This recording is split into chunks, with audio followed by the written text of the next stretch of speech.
Welcome to Hope Natural Health, the podcast inspiring you to be your best version. Join me, your host, Dr. Erin, naturopathic doctor, dog mom, cancer survivor, and girl boss weekly as we discuss all things health, hormones, and happiness with a little side of this thing called life.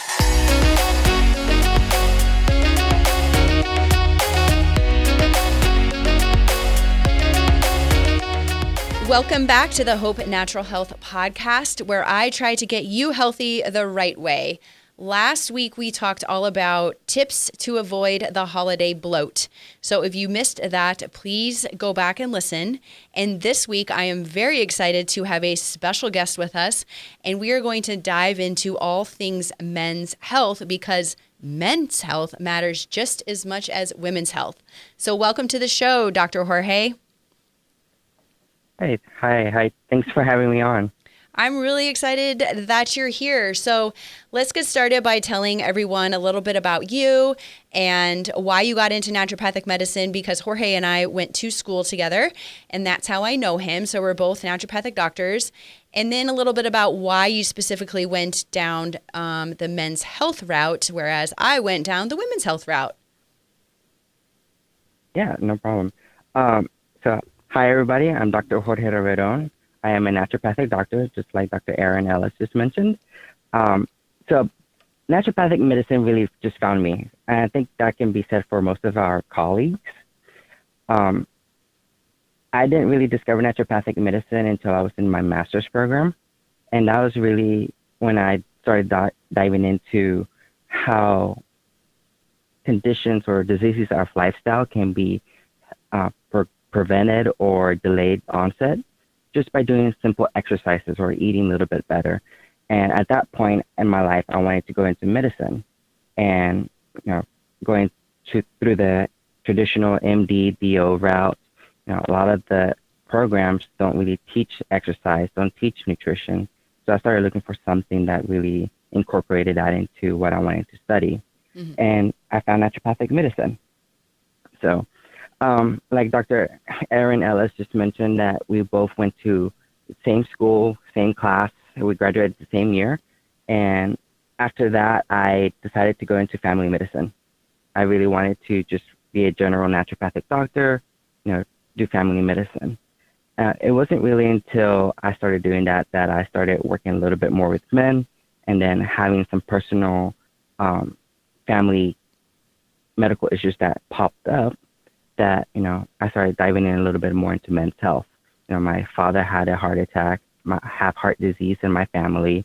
There's cancer in my family, things like that. So not very many men go to the doctor, and I decided to start focusing on men's health in that aspect just because of that personal history and personal relationship to it. That's awesome. Why do you think men don't go to the doctor? That is a question I keep asking myself, and that is a question I don't get a clear answer to. I mean, let's be honest, men can be very stubborn about going to the doctor. That was my answer.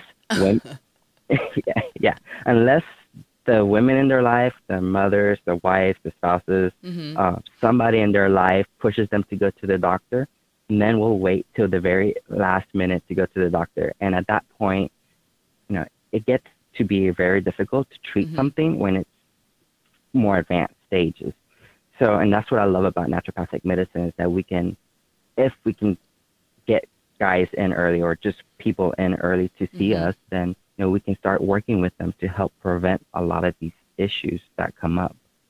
Yeah. So that kind of leads us into a big topic, like what are common diseases that you see or that you help men with in their overall health? So the most common ones that I get to see are anything that has to do with prostate health and anything that has to do with hormones. And those are two big topics.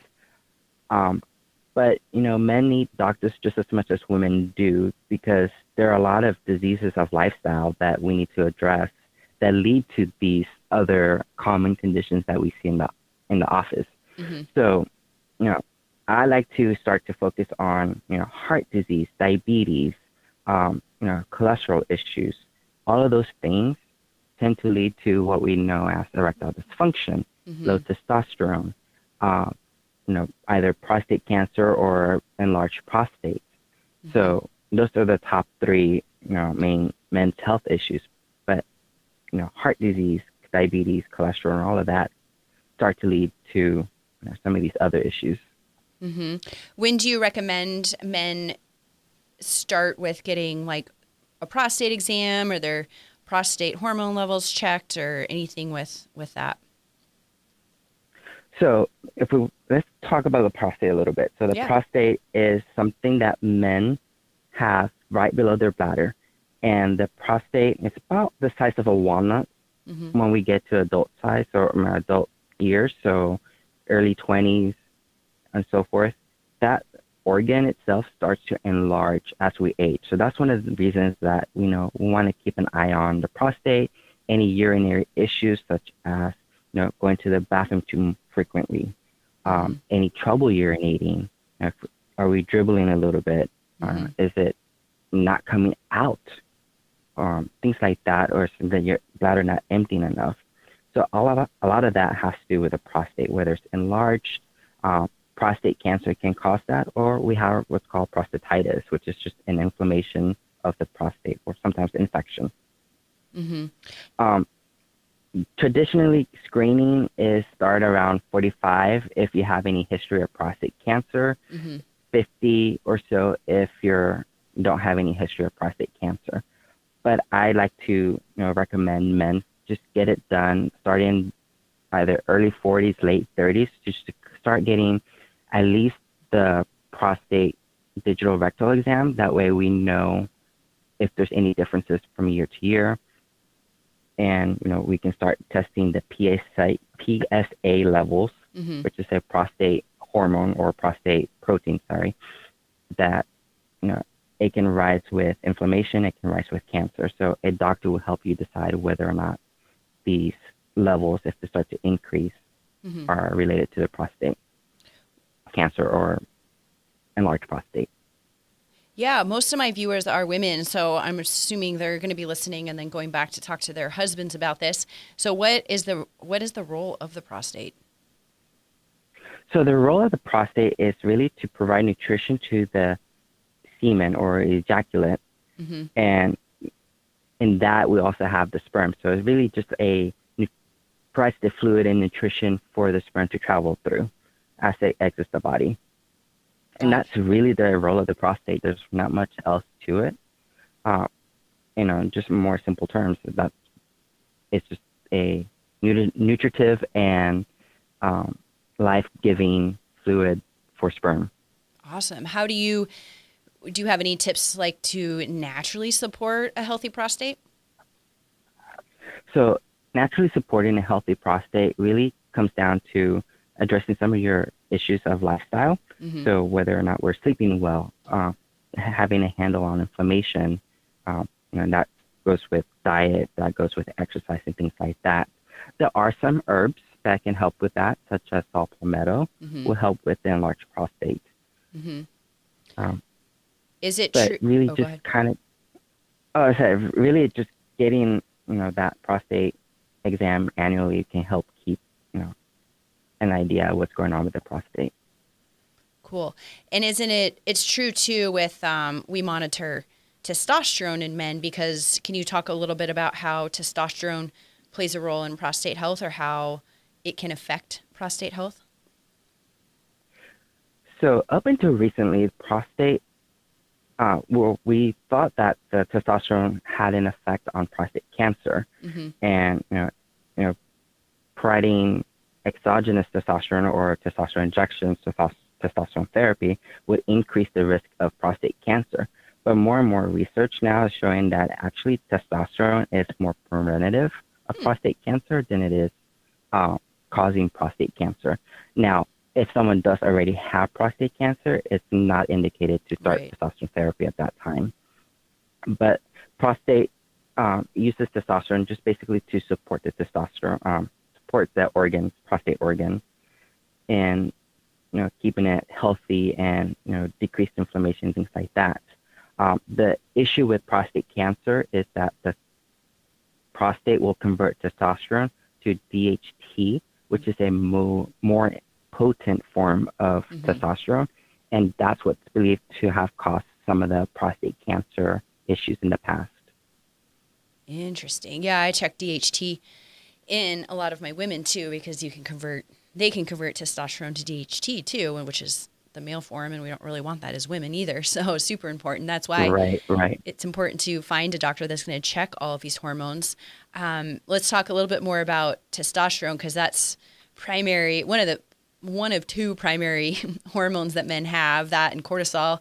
In my opinion, those are like the two big ones. So can you talk a little bit about andropause, just like women go through menopause, like men are going to have a decreased testosterone production, or talk about that a little bit, and then maybe a couple examples of why men might have lower testosterone and what would they feel? Sure. So men go through this phase of andropause, kind of like menopause. It's the lowering of testosterone levels, lowering of some of the other hormones as well. About the age of 30, we start to decrease our testosterone about 1 to 2% per year, 1 to 2 points per year. That's a normal sign of aging. That's just part of normal.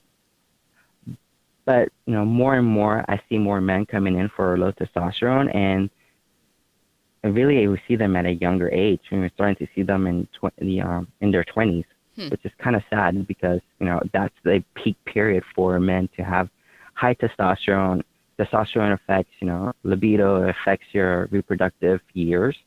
So, we want to make sure that we're looking at testosterone levels for that. But about the age of 30, we start to decline or decrease testosterone level as we age. And around age 40, 50 or so is when we really start to see a lot of men with low testosterone. And that's when we start to consider it andropause or low testosterone, really. Right. Some of the symptoms that you might see at that point, it could be fatigue all the time. Fatigue is a big issue for a lot of people, but in men, fatigue can be associated with low testosterone, mood, brain fog, low confidence. Sometimes depression might fall into that as well, but we can talk about that in a little bit.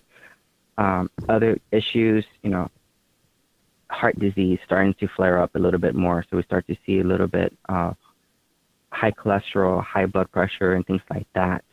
You start to see insulin sensitivity decrease. So, insulin resistance in our case.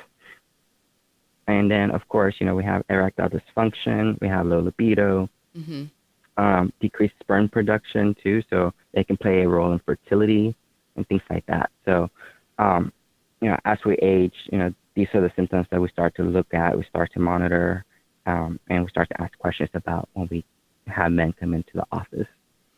Yeah. Why do you think these younger kids you mentioned in the 20s, like, have lower testosterone? Do you have any speculation on that? I believe it's really has to do more with environmental health.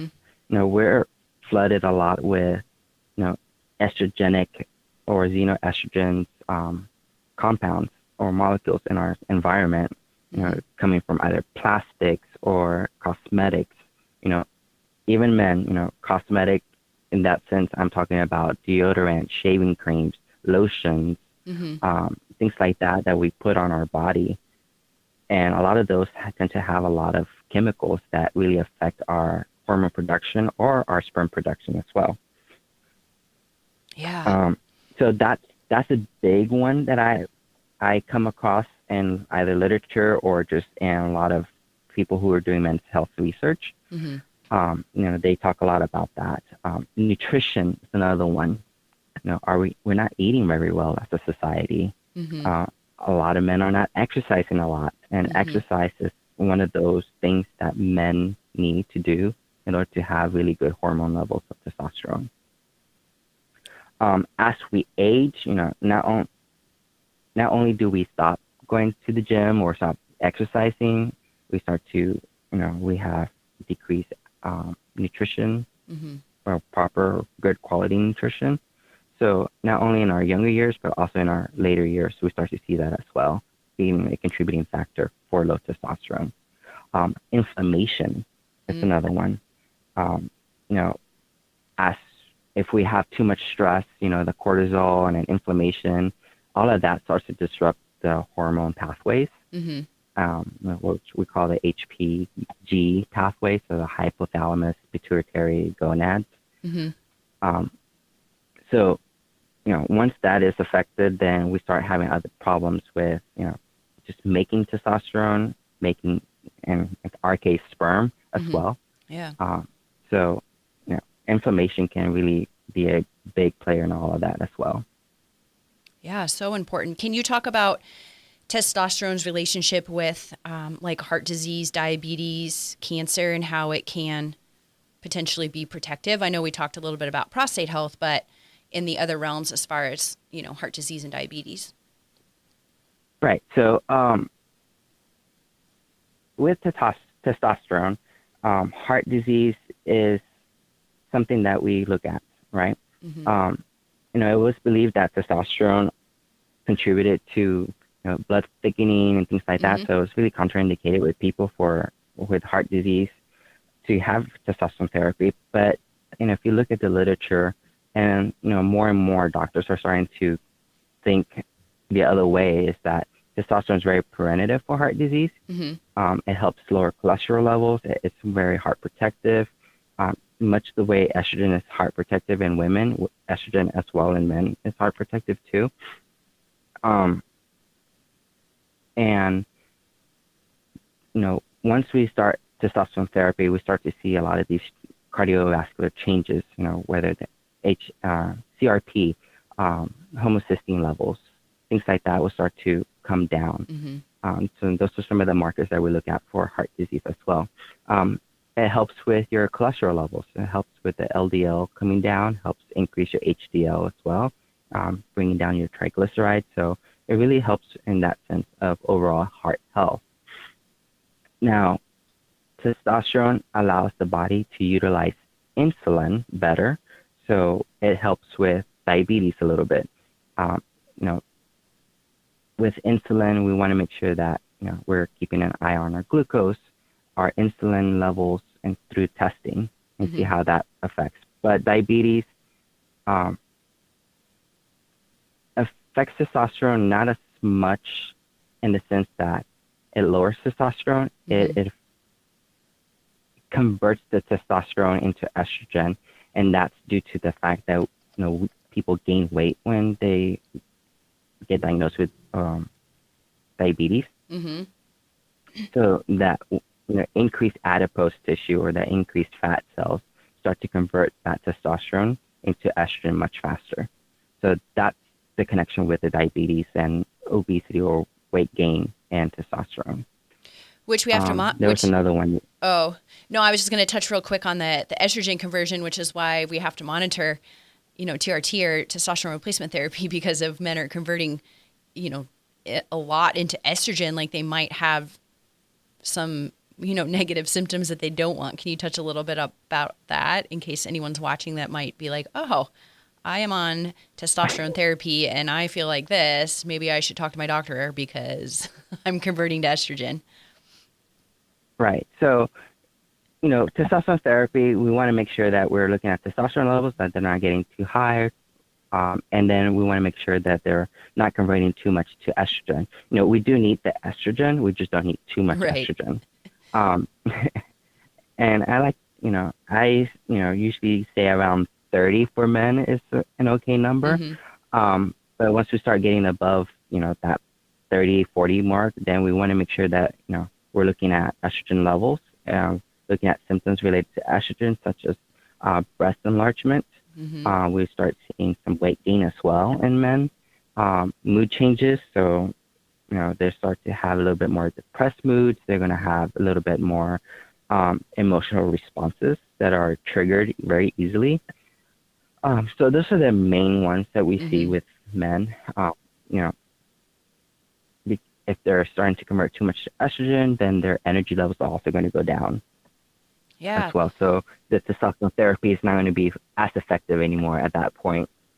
Low libido, things like that as well. Yeah. So it can, go in the opposite side too, Right. which you felt good at one point and then now you're converting to a different hormone and now you don't feel Right. as well. So that's where, we can do blockers or adjust the therapy. So super important to work with someone that understands all of that, like yourself, so that you can address those issues if and when they arise. It doesn't happen for everyone, but Exactly. it's super common.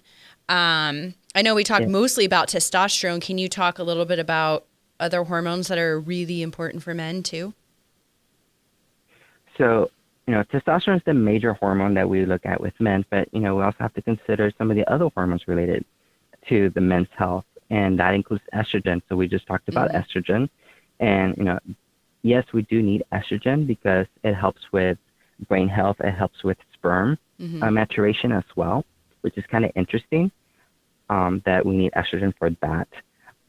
And we need testosterone to make the sperm, but estrogen to mature the sperm. So that's a big thing that we want to look at, especially with couples who are going through fertility issues. We want to make sure that the men in the couple are, having the hormones checked, having, make sure their estrogen levels are good, testosterone levels are good, and things like that. Other hormones we look at is FSH and LH, which come from the brain, and they signal the testicles to make testosterone and to start making sperm. So FSH and LH will signal these organs specifically like in a cyclical pattern. So we'll have in the mornings we'll have testosterone. So overnight, we'll have some of these FSH and LH levels rise to create that testosterone. Thyroid hormones is another one. Talking about energy, testosterone is not the only hormone that affects the energy. And thyroid also affects energy levels. So we want to make sure that we have a complete thyroid picture as well with men. Although not as common as in women, men can still have hypothyroid issues as well. I had one of my new patients recently have hypothyroid for years. So we're working on that with them now. But it's definitely there for men as well. And then cortisol levels. I think cortisol levels is a big one, especially in our day and age. Men stressing out about different things, working hard all day long. Those things can really affect our cortisol levels, affect our sleep. If it's too high, we're going to have issues with sleep problems. We're going to have issues with weight gain. We're going to have all sorts of other issues as well that eventually lead to inflammation and other diseases of lifestyle. Yeah, it's just a domino effect, right? Yes, the domino effect. And all of these hormones play with each other as well. So it's not like, this one hormone's off, but you also have to look at these other hormones to see, is testosterone converting too much to estrogen? Do we have enough LH and FSH coming from the brain to do that? So, you want to make sure you have a complete picture of the hormone. Yep. And there's a lot too with just, do we have enough vitamin D? Do we have enough vitamin B? Like the other nutrients that play a role in hormone production too, which I've seen vitamin D deficiency and just supplementing that with a man has improved testosterone levels because we need vitamin D for our hormones. So little things like that. And that's where naturopathic medicine is awesome because we look at the whole body and we're looking at all areas of the organs in the body and seeing the levels. Because like you said, and like I say, almost every podcast, the body's connected. So we've got to look at it as a whole. And it's not like, oh, okay, here's some testosterone. See you later. Even though sometimes that is indicated and it's super, super common for men to have low testosterone and it can be game changing, but there's a lot of testing and there's a lot of compliance with it and making sure that it's safe and indicated and being well managed while you're on the therapy. Definitely. You touched on vitamin D. Vitamin D is an important hormone just for our entire body, not just testosterone, but our immune system, our brain function, and things like that.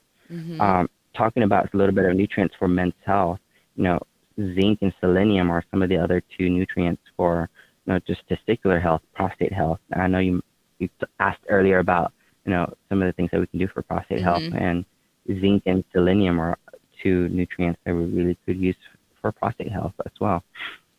Awesome. Yeah. What did we miss about men's health? Erectile dysfunction is a big topic in men's health as well. Let's talk a little bit about that. So erectile dysfunction is also another one of those conditions that's becoming really, really common. Even in younger age, and there's a idea why that's happening as well, and not necessarily due to testosterone, but just kind of break down to erectile dysfunction a little bit. There's 3 different general reasons why we have erectile dysfunction. One, it can be a vascular or heart issue. It can be a neurogenic or having to do with the nervous system issue. And then another one is psychosomatic issue. So meaning that, stress, chronic lifestyle issues tend to pop up, and, we manifest that as erectile dysfunction. Like we can't, get an erection because things going on in our life. So going back to the first one, which is the vascular issue or heart issue, erectile dysfunction is one of the early signs that someone might have heart disease. And the reason being is the blood vessels in the penis are really small, sometimes a lot of times smaller than the coronary heart vessels. So the heart vessels around your heart. So if we have high cholesterol and we start to see plaque will build up in the penis blood vessels as well. And we start to see some of that erectile dysfunction occur because we don't get enough blood flow into the penis. So that's the vascular issue there. There are other like venous leakage, so like the integrity of the blood vessels also become very frail, and so we start to lose the blood, and the blood doesn't stay in the penis as much. So that's another vascular issue with erectile dysfunction. So having a doctor who can help you figure that part out is really key. But there are some therapies that we can start and things that we can do naturally and medically. So a lot of men will go straight for Viagra, but sometimes Viagra is not the medication that you need. A lot of men, Viagra will work maybe a month to 6 months at all, and then things don't work anymore. So then we have to go into the next process, and that can be time consuming, but there are other options such as electroshock wave therapy. So basically we're doing like little shock wave therapy in the genital region. We can do PRP injections into the penis also for erectile dysfunction, and that would help with the integrity of the tissue and vascularization, so increasing blood vessels, increasing blood flow into the area. And those two combined or individually have shown a lot of efficacy or improvement in that. The neurogenic one is going to be due to some sort of either spinal trauma, issues to some nerves in the area. Diabetes falls into this one because diabetes affects the nerves. So that component will lead to erectile dysfunction because of the nerve issue. And then the psychosomatic one, we see this more in young men. The psychosomatic one can be due to high stress life, no exercise, porn addiction is the big one. So that's a very uncommon topic to talk about, but that is a big issue with the younger males, how being addicted to watching porn, and that really affects the brain chemistry. It changes the way your body functions, and eventually that leads to erectile dysfunction as well. So a lot of different things to address for erectile dysfunction. It's not just low testosterone that's affecting it, but diseases of lifestyle, heart disease, diabetes. We want to make sure that we're managing a lot of these because it leads to erectile dysfunction, or it can lead to low testosterone as well. Yeah. Dang, I learned something I didn't know those parts of the erectile dysfunction. And I think a lot of people do think that it's because I have low testosterone. I mean, that is a big, big role. But again, naturopathically, we're looking at the root cause. Like, what is it? Is it one of those, 3 components? And interesting that you brought up the porn addiction, because I've heard about that a lot lately. And it's a topic that is not really talked about, obviously, for obvious reasons. But yeah, I had no idea that could play a role. So that was super interesting. Yeah, that's a big role, and that's a big player in the younger males. Yeah. With erectile dysfunction. Huh. But the other thing is just mental health. I just want to make sure that, we want to make sure that men have a good mental health around that as well. Yeah. Awesome. Well, we're running out of time, but this has been so good. I ask every podcast guest the same question. So what is your best or favorite health tip that you can share with the audience? So my favorite health tip, it's a really tricky one because I like to say different ones, and I never have the same one for every time I've been asked this question. But for today, I'm going to go with get out into nature, reconnect with nature. You'd be amazed how much nature can help reset the body and just improve your health in general, whether it's mental health, blood pressure, your immune system.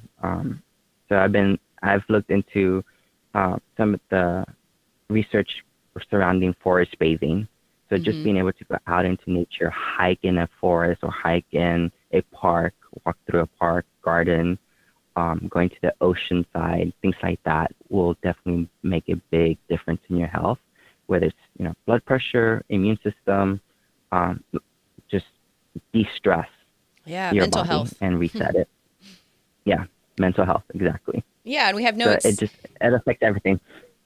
For sure, and we have no excuse now because it's the fall, or maybe it's colder in some areas, so there's no reason except if you get snowed in, maybe. But here in Arizona, we're still in the high 70s, low 80s right now. It's beautiful, so there's no reason for you to not get outside. So thank you so much for being here today, Jorge.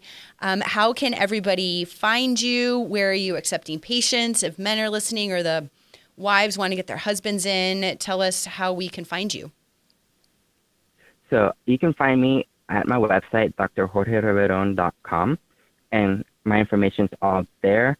I am accepting telemedicine patients or clients through my website, and I'm accepting patients in person. I'm now in Oregon, so I'm not in Arizona anymore. So it's a little sad, but I'm still taking patients in Arizona. But in person, it will be Oregon, and that information is also on my website. You can also find me on social media. Social media is just Dr. Jorge Reveron. That's for Facebook, Instagram, Twitter, LinkedIn, things like that. And then, on my website, I also have some downloadable resources there for men too. Oh, cool. Yeah, and all of his information will be linked in the show notes. But thank you again, Jorge. I really appreciate you being here, and I know this was valuable information for all my men out here because men's health does matter. Thank you all for listening. If you found value in this, please go ahead and share it. You can tag Dr. Jorge and myself, and we will see you all next week.